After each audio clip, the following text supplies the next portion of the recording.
Satu, mempercepat terkabulnya doa. Yang kedua, mempercepat datangnya rezeki. Yang ketiga, mempercepat lahirnya ampunan Allah Subhanahu wa taala.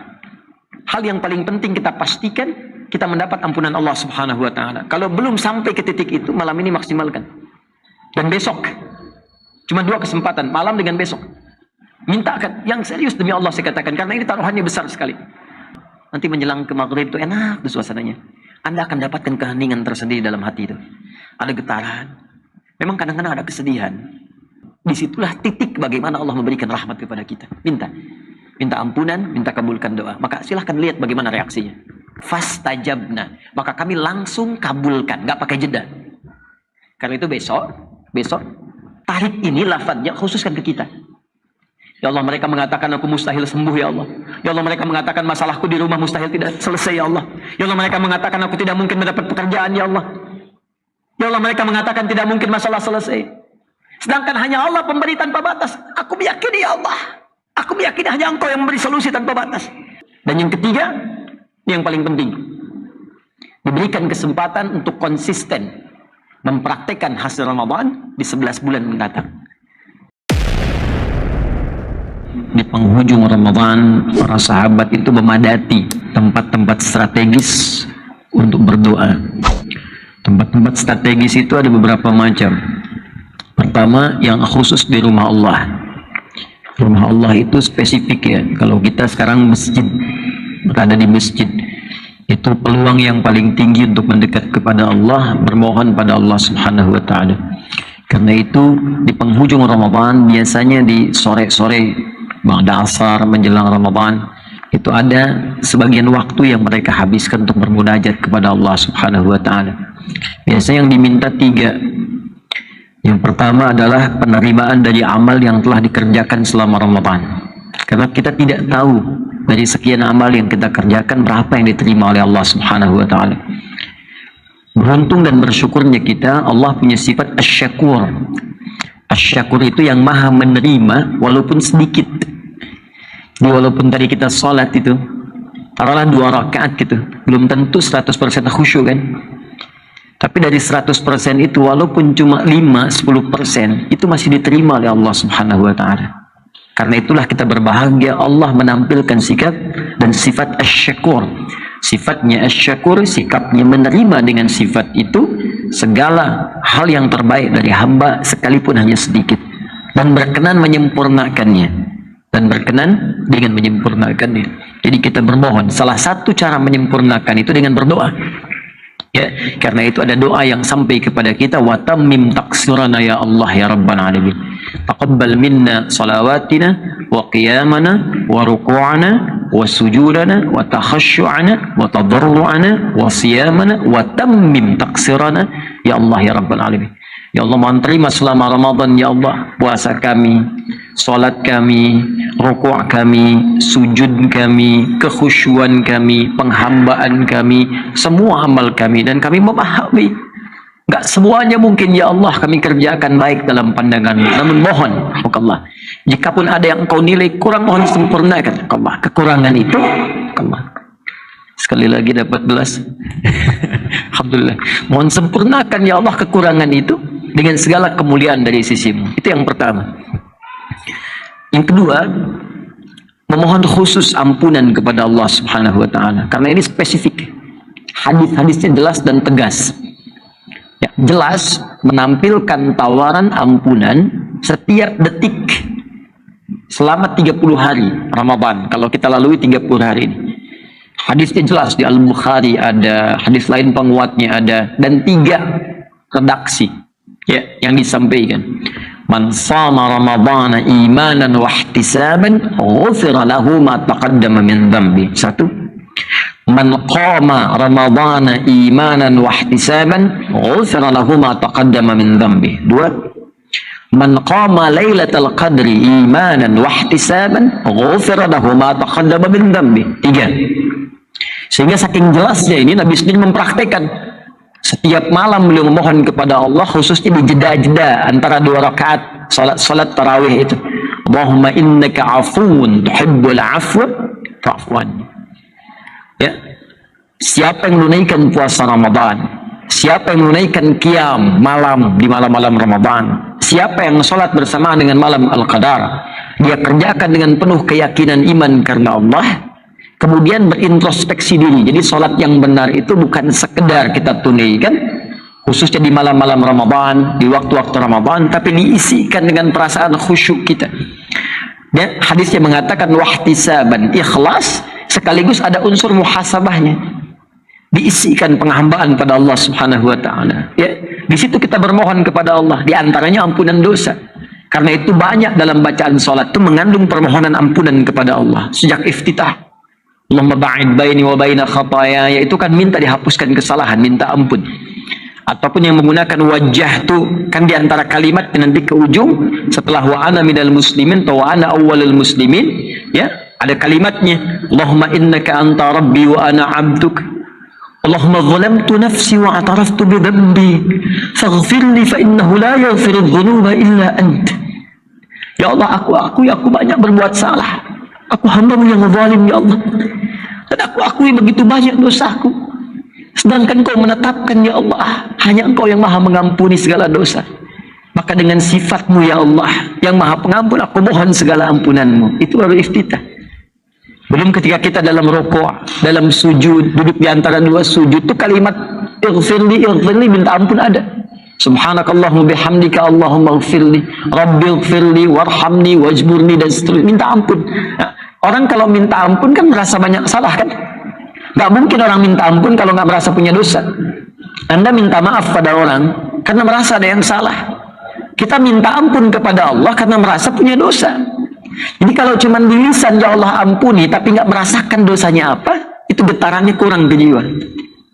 Karena itulah kemudian hal yang paling penting kita pastikan kita mendapat ampunan Allah Subhanahu wa taala. Kalau belum sampai ke titik itu, malam ini maksimalkan. Dan besok cuma 2 kesempatan, malam dengan besok. Mintakan yang serius demi Allah, saya katakan, karena ini taruhannya besar sekali. Ya, Nabi katakan ghufira lahu ma taqaddama min dzambi. Berpeluang diampuni semua dosa. Dan ini cuma Ramadan.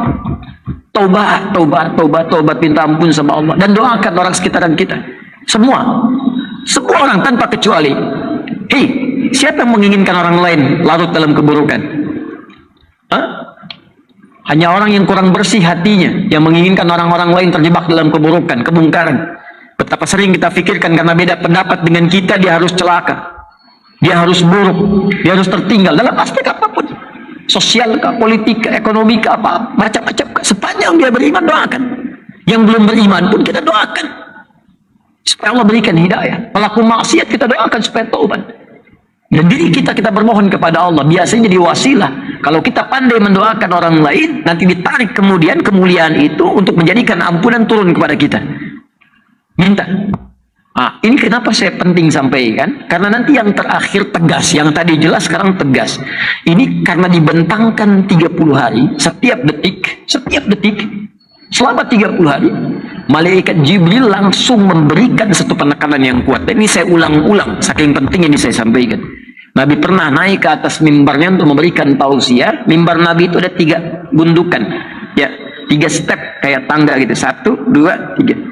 Itu begitu naik setiap tangganya, malaikat Jibril memberikan statement. Perhatikan di antara statementnya. Raghima anfu rajulin.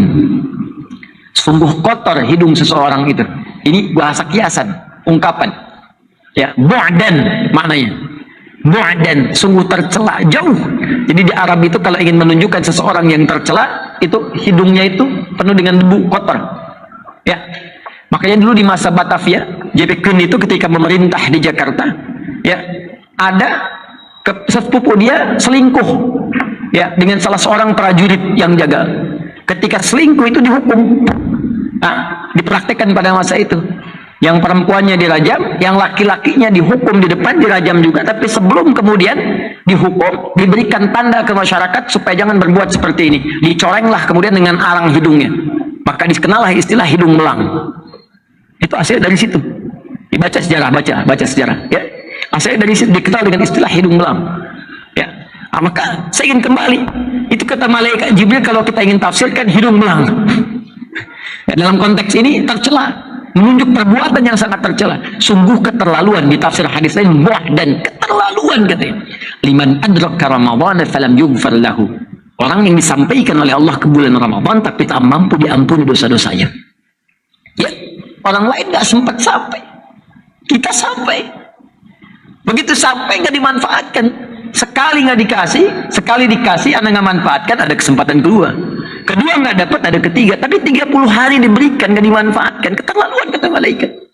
Tapi yang paling menarik kata Nabi, amin. Kabulkan ya Allah. Kabulkan. Ini yang paling bahaya. Hati-hati ya. Hati-hati dengan kalimat ini. Nabi katakan amin. Kabulkan ya Allah. Biasanya Nabi yang berdoa, malaikat mengaminkan. Ini kebalik. Malaikat yang berdoa, Nabi yang mengaminkan. Ini ada di Al-Mustadrak. Al-Mustadrak itu termasuk sahih.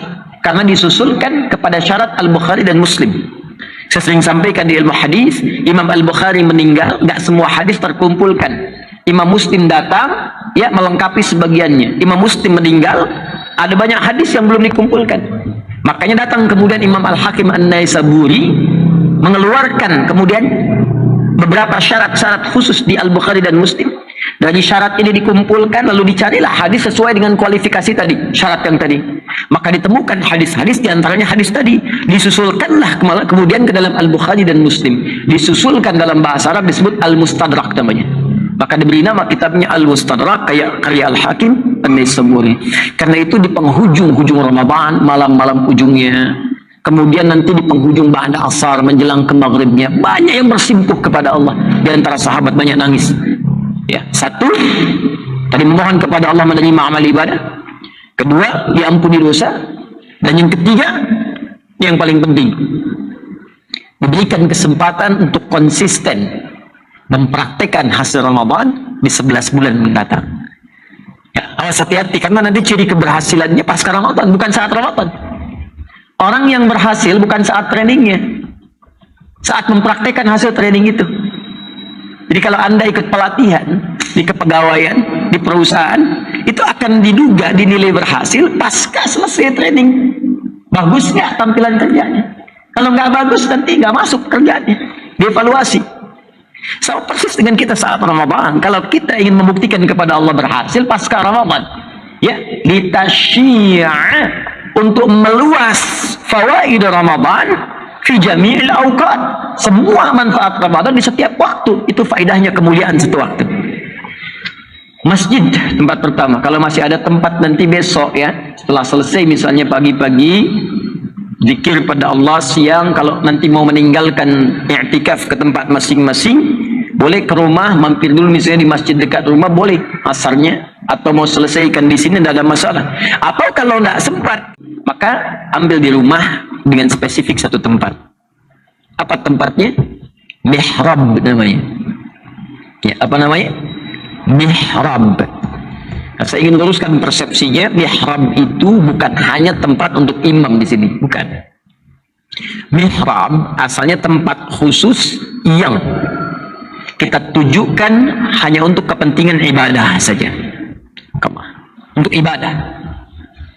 Dan mihrab ini punya keistimewaan. Kalau dikhususkan untuk ibadah, maka dia memiliki dua keistimewaan yang sangat dahsyat. Bahkan tiga. Satu, mempercepat terkabulnya doa.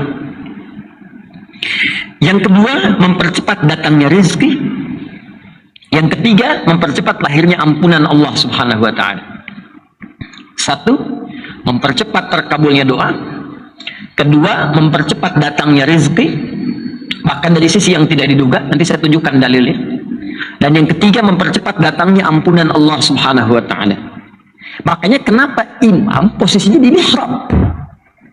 Ya, kenapa? Karena imam menjadi pemimpin kita dalam sholat, dan imam yang menyampaikan permohonan kepada Allah dalam doa, dalam sholat. Karena itulah ditempatkan di mihrab, diharapkan doanya cepat dijawab oleh Allah. Karena itu disunnahkan sebelum memimpin itu menghadap kepada makmum, melihat keumuman makmumnya siapa yang salat. Adakah orang yang dalam perjalanan? Adakah orang yang terlihat dalam kesulitan? Adakah orang-orang anak kecil yang tidak mampu berdiri lama dan sebagainya? Lalu meletakkan surat terbaik, mohon kepada Allah termasuk dalam sujudnya. Ya. Nah, mihrab ini itu tidak hanya bisa kita khususkan di masjid, boleh kita tempatkan di rumah. Jadi selain bikin musalla, musalla agak besar lagi kalau di rumah misalnya, boleh di antara itu ada mihrab, tidak harus luas, tidak harus ruangan. Ada ruangan, alhamdulillah. Nggak ada ruangan, bentangkan sehamparan sejadah, cuma kita niatkan untuk mihrab. Kalau sudah mihrab tempatnya, ya, jadi mihrab itu yang tersekat namanya. Ya, yang tersekat bisa dengan konteks tekstual, disekat ya dengan pintu, dengan ruangan, bisa jadi majas ya. Artinya apa? Kita bentangkan sejadah, cuma sekat dengan area sejadah itu, nggak boleh kita berlaku di situ selain ibadah. Makanya handphone keluarkan ya, jangan ngobrol, jangan macam-macam dunia, makan macam-macam, apalagi besok kan masih puasa, handphonenya keluarkan, lu fokuskan ibadah di situ. Kalau bisa kita lakukan. Apa yang terjadi? Perhatikan teman-teman sekalian, ini yang dilakukan oleh Imran dengan Hannah. Sampai diabadikan dalam Al-Quran di ayat 37. Saat Imran dengan Hannah itu bukan Nabi, bukan Rasul. Makanya diberi oleh Allah contoh yang bukan Nabi, bukan Rasul, supaya kita tiru. Dan Anda tidak berkata, itu kan Nabi, itu kan Rasul. Sekarang Allah sebelum kita bertanya menjelaskan, ini bukan Nabi, bukan Rasul. Disiapkan Maryam untuk menjadi hamba yang saleh. Ya, salihah, dekat dengan Allah, rajin ibadah. Apa yang terjadi? Diberikan salah satu mihrab. Selain dibimbing oleh orang yang saleh dan pintar. Jadi kalau anak kita mau dekat dengan Allah, carikan orang yang saleh dan pintar. Bukan pintar saja, tapi saleh. Bukan saleh saja, tapi pintar. Saat itu yang paling pintar dan saleh Nabi Zakaria. Sekolahkan di tempat yang mendekatkan kepada Allah. Maaf, lompat sedikit saja.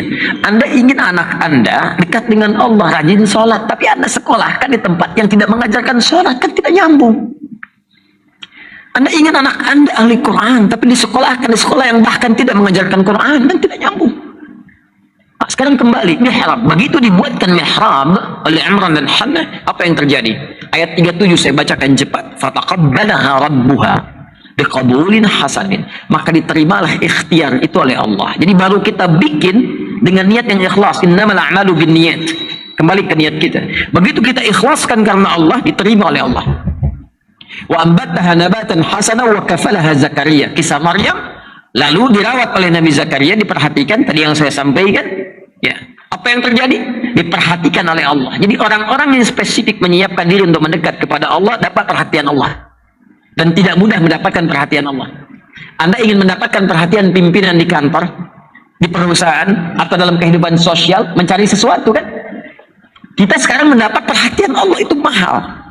Maka ketika perhatian Allah diberikan, apa yang terjadi? Kullama dakhala 'alaiha Zakariyal mihrab wajada 'indaha rizqa. Qala ya Maryam anna laki hadha? Qalat huwa min 'indillah. Innallaha yarzuqu man yasha' bighairi hisab. Setiap kali Nabi Zakaria masuk ke mihrab itu mendapati semua kebutuhan Maryam, rizki. Tadi yang saya katakan, mihrab mempercepat datangnya rizki. Ditanya oleh Nabi Zakaria, dari mana semua ini? Saya kan baru mengantarkan makanan, ada makanan. Saya mau mengantarkan baju ganti, sudah ada baju ganti, semua ada. Dia berkata, Maryam berkata, semua dari Allah. Allah akan memberikan rizki tanpa batas pada siapa yang dia kehendaki. Ini saya mau ajarkan fikihnya sedikit, mohon izin ya. Ya, atau menyampaikan, maksud saya menyampaikan apa yang guru kami pernah ajarkan. Ya, mohon maafkan saya, menyampaikan kembali apa yang guru kami pernah ajarkan. Perhatikan baik-baik. Kalau ada kalimat begini di Quran, mayyasha, siapa yang dikehendaki. Maka jangan batasi ayat itu pada keterangan kisahnya. Karena kaidah di ulumul Quran bab asbabun nuzul mengatakan al-ibratu bi umumil lafzi la bi khususis sababi. Hikmah itu, keutamaan itu, kebaikan itu, sepanjang tidak dikhususkan lafadznya pada kejadian tertentu, maka dia berlaku umum walaupun kisahnya dicontohkan pada satu kasus. Jadi cara memahaminya begini, kata Maryam, Allah akan memberikan rizki kepada siapapun yang dia kehendaki. Jangan batasi dengan Maryam. Caranya adalah jadilah orang yang termasuk dikehendaki oleh Allah seperti Maryam. Itu caranya. Nah, ini yang dibaca Nabi Zakaria. Saya mau masuk pada bagian kedua, kemuliaan mihrab. Nabi Zakaria baca, oh, Maryam dikehendaki oleh Allah. Dapat sesuatu tanpa batasan, bi ghairi hisab, tanpa batas. Qadar Allah, Nabi Zakaria pada saat itu punya keterbatasan. Kata medis, secara klinis gak mungkin punya keturunan. Istrinya divonis maaf, menopause dan mandul, beliau sudah sepuh, rambut memutih, fisiknya sudah letih. Maka apa yang beliau simpulkan? Saya walaupun nabi, ada satu yang saya belum punya, seperti Maryam. Apa itu? Mihrab khusus. Maka sholatlah di situ, minta sama Allah. Ini yang mau saya katakan, mihrab mempercepat terkabulnya doa. Maka ayat 38-nya Nabi Zakaria sholat di situ. Hunalika da'a Zakaria rabbah. Maka Nabi Zakaria sholat di situ bermohon kepada Allah Rabbnya. Qala Rabbi habli min ladunka dzurriyyatan thayyibah. Ini tolong garis bawahi betul ya. Ini cara berdoa yang cepat dikabulkan oleh Allah. Ya, perhatikan caranya. Dan semua nabi menempuh cara ini. Saya keluarkan dari Al-Quran. Ya, saya sedang siapkan satu buku. Ya, doa-doa nanti dalam Al-Quran yang pernah dipraktekkan para nabi dan rasul. Kemudian di ujungnya ditutup statementnya oleh Allah. Bila ada yang mencontoh ini, maka Allah akan mengabulkan dengan pengabulan yang sama seperti yang dikabulkan pada sebelumnya. Nah, qala Rabbi habli. Pertama, ya Allah yang maha pemberi tanpa batas. Nanti kalau besok berdoa atau malam nanti berdoa, maka saya sarankan berdoa ya dimulai dengan al-asmaul husna, mengamalkan Quran surah ke-17 ayat 110. Ulidullaha awid'ur rahman ayyamma tad'u falahul asmaul husna. Kalau punya kebutuhan sebut nama Allah, minta berdoa. Sebut namanya Ar-Rahman, atau kalau Anda tahu, sebut salah satu nama Allah yang terbaik yang Allah berikan kepada kita sesuai kebutuhan kita. Jadi Allah itu membentangkan nama, bukan sekedar nama, yang menjawab semua kebutuhan kita. Jadi kalau Anda butuh rezeki, sebut namanya ya Allah ya Razzaq. Kalau butuh pengetahuan ditambah ya Allah ya Al-Alim. Kalau butuh perlindungan ya Allah ya Jabbar. Kalau butuh kesabaran ya Allah ya Sabr. Ya. Maka Nabi Zakaria kan tadi divonis terbatas, gak mungkin punya keturunan. Maka beliau mesti menyebut nama Allah pemberi tanpa batasan. Nama Allah yang memberi tanpa batas disebut Wahhab namanya. Wahhab. Permintaan dalam bentuk permintaan tolab namanya hab. Untuk sendiri li, untuk banyakkan lana. Rabbana habli, Rabbana hablana min azwajina dan seterusnya. Maka beliau minta habli. Dzalika da'a Zakaria Rabbah qala Rabbi habli, ya Allah yang maha pemberi tanpa batas. Mereka mengatakan aku punya keterbatasan. Aku memohon kepadamu yang tidak punya batas dalam pemberian. Dzurriyyatan thayyibah. Ya, Rabbi habli min ladunka dzurriyyatan thayyibah. Dari sisimu saja ya Allah, karena mereka mengatakan mustahil. Tarik ini lafadznya khususkan ke kita. Ya Allah, mereka mengatakan aku mustahil sembuh ya Allah. Ya Allah, mereka mengatakan masalahku di rumah mustahil tidak selesai ya Allah. Ya Allah, mereka mengatakan aku tidak mungkin mendapat pekerjaan ya Allah. Ya Allah, mereka mengatakan tidak mungkin masalah selesai. Sedangkan hanya Allah pemberi tanpa batas. Aku meyakini ya Allah. Aku meyakini hanya Engkau yang memberi solusi tanpa batas. Aku mohon solusi darimu saja ya Allah ketika mereka katakan tidak mungkin diberikan. Innaka sami'ud du'a. Perhatikan cara menerjemahkannya. Ini beda dengan terjemahan di tafsir ya. Innaka sami'ud du'a, sungguh aku meyakini hanya Engkau yang mampu mengabulkan doa. Kalau pada yang maha mengabulkan doa saja, yang maha mendengar doa tidak dikabulkan, lantas kepada siapa lagi aku mesti meminta? Anda tahu apa yang terjadi? Lihat ayat 39-nya, pakai fastajabna. Maka kami langsung kabulkan, nggak pakai jeda. Karena itu besok, kalau nggak di masjid, ya menjelang ba'da asar, boleh jeda sebentar, gitu kan? Tilawah, zikir, istighfar. Nanti menjelang ke maghrib itu enak tuh suasananya. Anda akan dapatkan keheningan tersendiri dalam hati itu. Ada getaran. Memang kadang-kadang ada kesedihan, tapi juga disertai kebahagiaan. Seperti pertanyaan saudari kita beberapa waktu lalu itu. Ada kesedihan tapi ada kebahagiaan. Setelah itu tiba kemudian ada air mata. Itu begitu air mata mengalir sertai dengan doa. Disitulah titik bagaimana Allah memberikan rahmat kepada kita. Minta ampunan, minta kabulkan doa. Maka silahkan lihat bagaimana reaksinya. Ya. Yang di rumah kalau sudah pulang esok, misalnya asar, mau buka dengan keluarga, ini biasa di akhir-akhir biasanya kalau i'tikaf selesai, ya di antara sahabat juga ba'da asar ada yang keluar, ya kemudian memperbanyak takbir kepada Allah, kemudian baru kembali lagi untuk berzikir, memohon ampunan di penghujung menjelang maghrib. Silahkan lakukan di mihrab duduk. Nah, ini yang kedua ya. Nah, kemudian persiapan setelah itu takbir, udah senang. Saya dengan teman-teman tuh dulu, masya Allah, ya setiap Ramadan tuh suka teman-teman kabari lagi, ayo masuk yuk masjid gitu. Nggak usah pimpin macam-macam, nggak usah berjamaah, sendiri-sendiri aja. sampaikan, ada yang ke pojok, ada yang di mana masing-masing gitu. Ada kebahagiaan tersendiri lah, terutama ketika adzan begitu di puncaknya air mata mengalir, Allahu Akbar, Allahu Akbar, tiba kemudian kita mengatakan Allahu Akbar, Allahu Akbar, Ramadannya sudah selesai. Tapi ada bahagia gitu. Baru setelah itu sirna, ba'da isya kita bisa bertakbir gitu, Allahu Akbar, Allahu Akbar, Allahu Akbar.